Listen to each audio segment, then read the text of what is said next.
Future Wildcats. My name is Miss Rose and I'm a 6th grade teacher at Indian Trail. We hope you're enjoying your summer.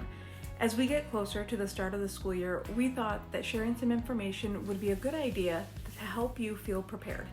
The beginning of the school year is always a time that can be filled with excitement, anticipation, and maybe even a little bit of anxiety.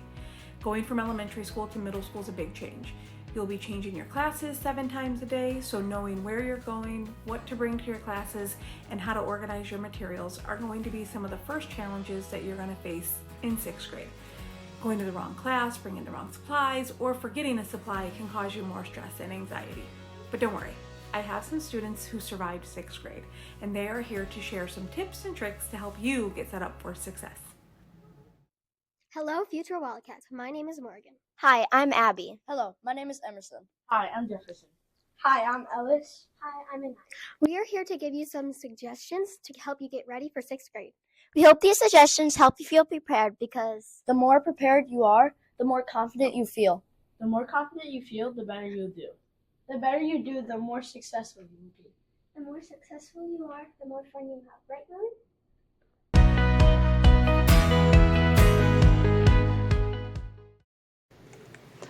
Once you receive your schedule, you might be a little overwhelmed by everything that's listed on there. I'm going to take some time right now to walk it through with you. So in the first column we have, what period of the day will I go to the class? So if you look down column 1, you will see all the periods that are listed. Now everyone in the building will have study hall first period, and that's 45 minutes. Now our study halls are a little bit shorter than our regular classes. And then you'll see here that the student has second period science, third period encore. All 6th graders have lunch 4th period. Then you will have period 5, 6, 7, 8. And it's important to note here that both period 5 and 6, 7, and 8 are half periods because 7th and 8th graders will be having lunch during that time. So it's the same amount of time as your other classes. It's just that it's split up into 2 periods. And then period 9 and 10. What subject will I be learning in that class? So really this course section and name is not really too important for you in terms of your schedule, but this next column too will explain what class that you will have. So like I said, everyone will have study hall first hour, and then all the classes are listed going down. And your core classes, which are LA, math, science and social studies, and PE, those are classes that you have every day. The classes that will change will be your encore classes, which we'll talk about a little bit later. So 3, what quarters will I have that class? So there are 4 quarters in a school year and 2 semesters. The first semester is marking period 1 and marking period 2. That's what those M's stand for. And those really only apply to the encore classes. Your core classes that I mentioned before are classes that you have all year long. Band and choir are the only encore classes that you'll have all year long. If you have the other encore classes, those get split up into 1 semester each. So then what class will you attend? Again, your core classes you'll attend on every day. There's an A day and a B day. And then for your encore classes, you have those on either A or B day. What room do you go? That's in column 5. It just explains the room. Most of your 6th grade classes will be in the 6th grade hallway where your lockers are located.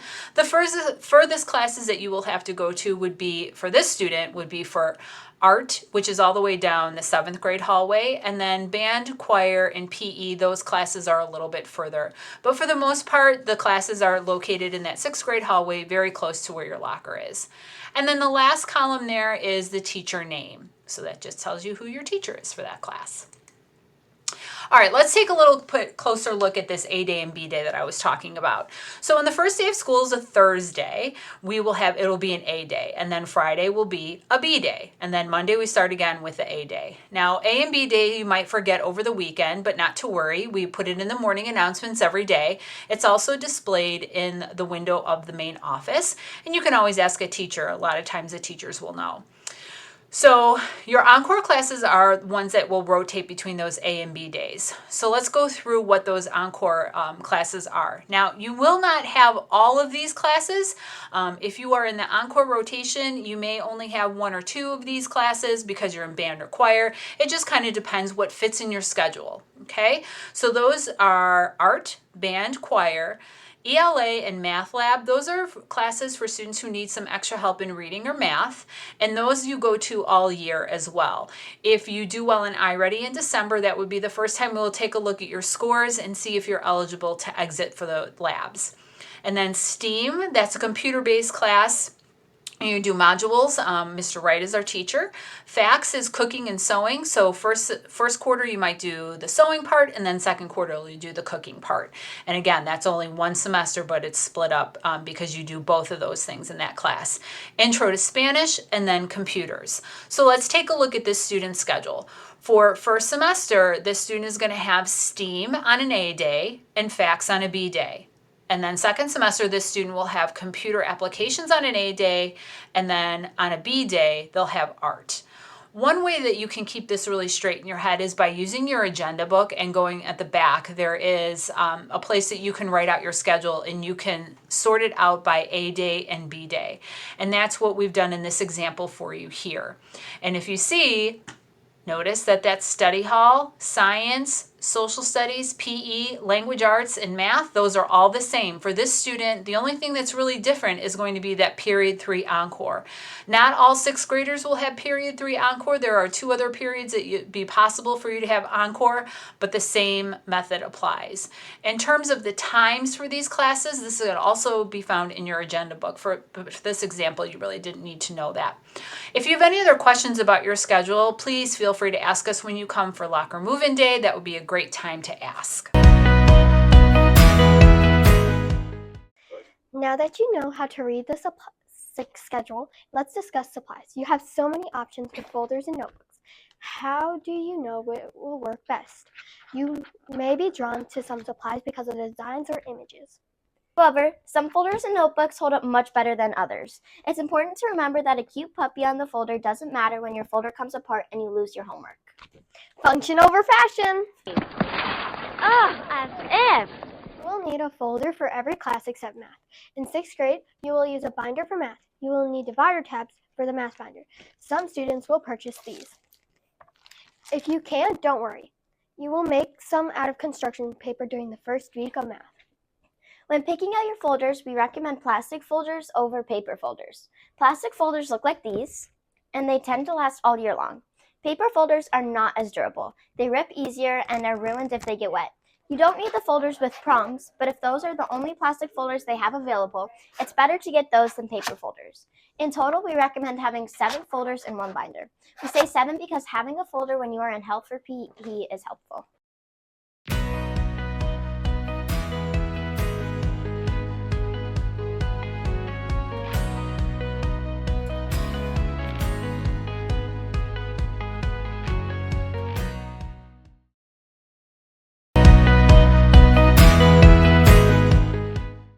I'm here to share a few tips about using notebooks in middle school.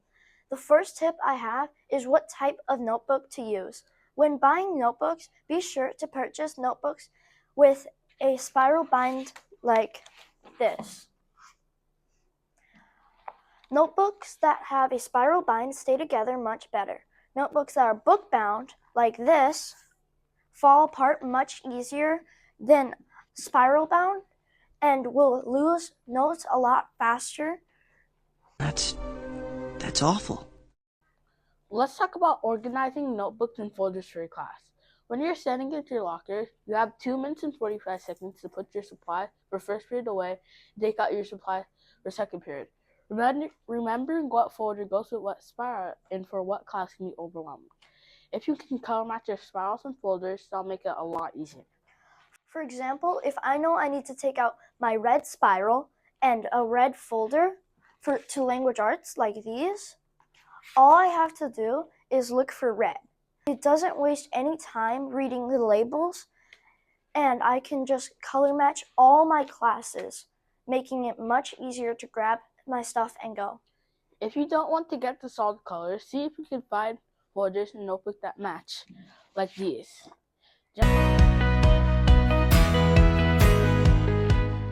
Speaking of lockers, let's look at different ways to organize your locker. You will visit your locker at least 10 times a day.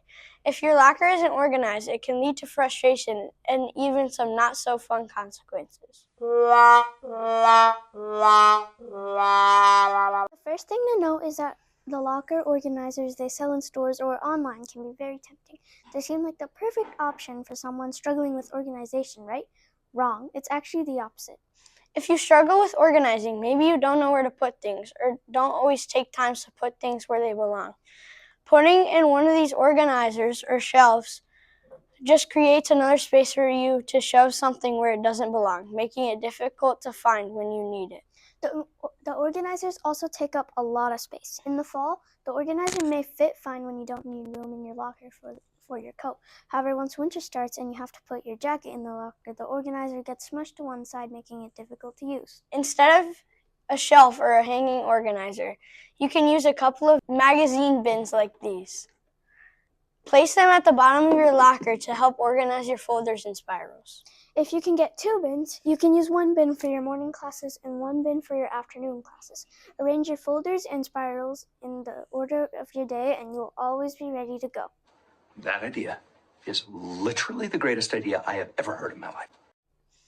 The bins will keep your spirals and folders upright, preventing rips and tears and giving you easy access to them. Any textbooks or larger items can go under or on the side of the bins.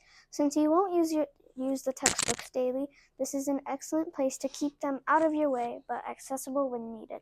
You can also store any extra reams of paper, folders, or notebooks under the bins as well. Now, let's talk about the top of the locker. This space is great for keeping pencil pouches, extra supplies, and personal belongings such as electronic devices. Avoid storing your textbooks and folders up top. If you store them up top, you will have to force them in and out, which often leads to rips and tears.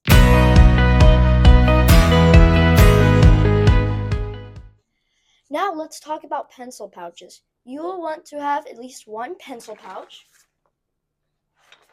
You will need some supplies such as pencils, highlighters every day, and other supplies such as glue, tape, or coloring supplies, not as much.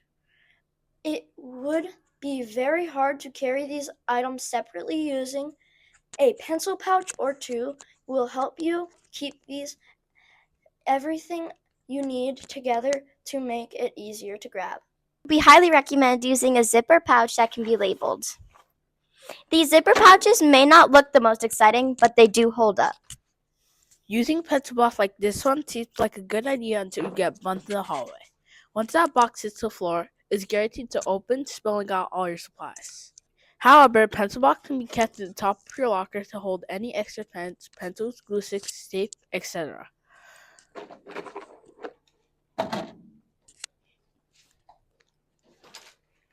But a pencil pouch is the better option for carrying your daily supplies. It will zip close, preventing your supplies from falling out if you do get bumped.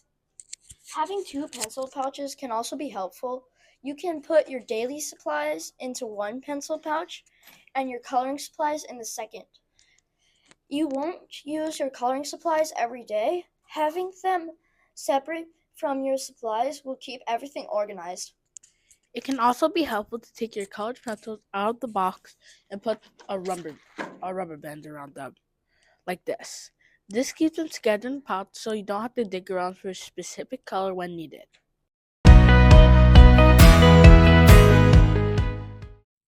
Finally, let's discuss labeling supplies. It is important to label all of your supplies. Notebooks, folders, pencil pouches, textbooks, and agenda books. Basically anything you can write your name on it, do it. If you drop something in the hallway or leave something in a classroom, it will be much easier for it to return to you if your name is written on it. Let's discuss the best way to label supplies. We recommend labeling each folder and notebook with your first and last name, the class it's for, and the teacher's name once you know your schedule. Some students will include the room number for the class as well. If you open your folder, you can label one side as take home and the other side as /graded, or the other side can be keep at school or work on. This helps you know where to put your papers. You may also want to label one notebook, one folder, and card Encore A Day, and Encore B Day. This way you can use the same folder and notebook if your Encore classes to a second semester. Some students find having a specific folder just for homework helpful. You can take the folder with you to all of your classes. And when and if you receive homework for that class, you can place it in your homework folder immediately, so you don't have to remember to put it in later or take home multiple folders. If you use one folder just for homework and you take that folder to every class, you will always know where to find your homework. One thing you can do to make it easier is staple that folder onto the back cover of your agenda book. You are required to bring your agenda book to every class, so you will always have the take-home folder with you as well. Other important items to label are your pencil pouch, Your calculator, Your headphones, And your laptop and charger. Make sure these are labeled. Welcome to the Indian Trail Girls Locker Room. This is where you're going to change from PE every day. you need to do it. Okay. First you're gonna need a shirt. Here's a shirt, and you can write your name on the back. You'll also need some shorts. You'll put your name right down there, too. You put them in the locker, and then you have a code. You have to remember your code. We hope you found these tips and tricks helpful. We are looking forward to a great year. what do you think, Willie? Are you ready for another great year?